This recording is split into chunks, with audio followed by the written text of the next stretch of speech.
Hey there, this is Cardell, and today's topic is dependency services. I thought that since the last video I went over my application I've been making, that I should probably do a quick tutorial on something that helped me understand how to do something to make that actual application work.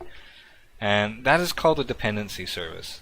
Now, I'm just going to show you exactly why, and when we hit the point that we need to explain it, I'll start explaining it. So this is the XAML code for my list view of songs in my all songs list. And what happens if I go to the code behind, if I tap the item, I want to run this function. So it's going to play a song.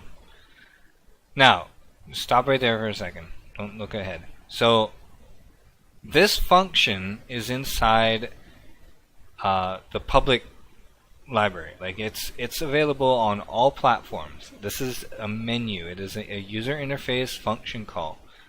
So that means that it doesn't know that it's on Android, iOS, or Windows Mobile.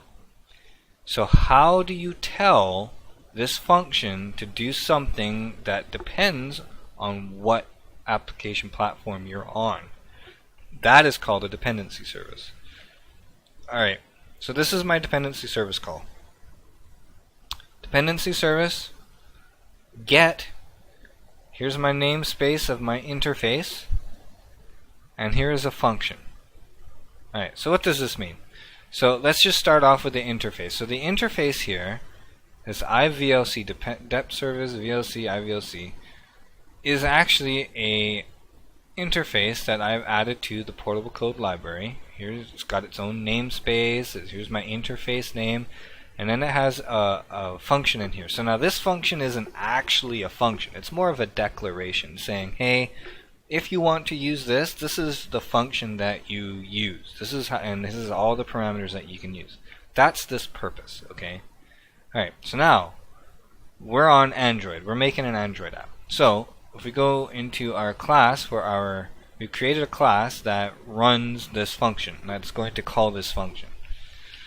So on here, we're going to tell the assembly that, hey, I've got a dependency service that's running here, and it's a VLC player is the name of my function. Okay, so if I have, it's basically telling it, hey, if you're going to call a dependency service with a name, hey, check me out. You know, it might be something you want. I might have what you're looking for. Well, this is using IVLC, it inherits from it. So, yes, it's going to say, oh, I'm going to use this VLC player. Oh, does it have the interface for IVLC? Yes, it does. Does it have the function defined in it? Yes, it does. And here's all the parameters, and here's all the code. Okay, let's execute that code. That's the purpose of a dependency service. It's going to point it at the right bit of code to use.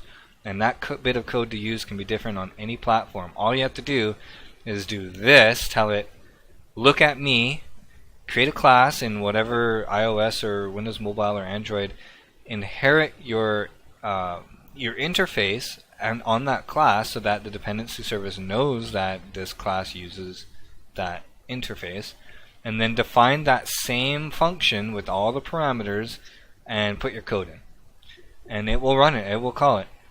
So that's all I wanted to do. That's all I wanted to cover today, and I hope that kind of helps you understand what the dependency service is for in a actual implemented code way, so that you can see where everything is. Anyways, yeah, if you guys want any more videos or anything like that on this program, make sure you just leave a comment. If you have any questions, go ahead and leave a comment below. Like, share, subscribe, all that kind of fun stuff. And yeah, we'll talk to you guys later.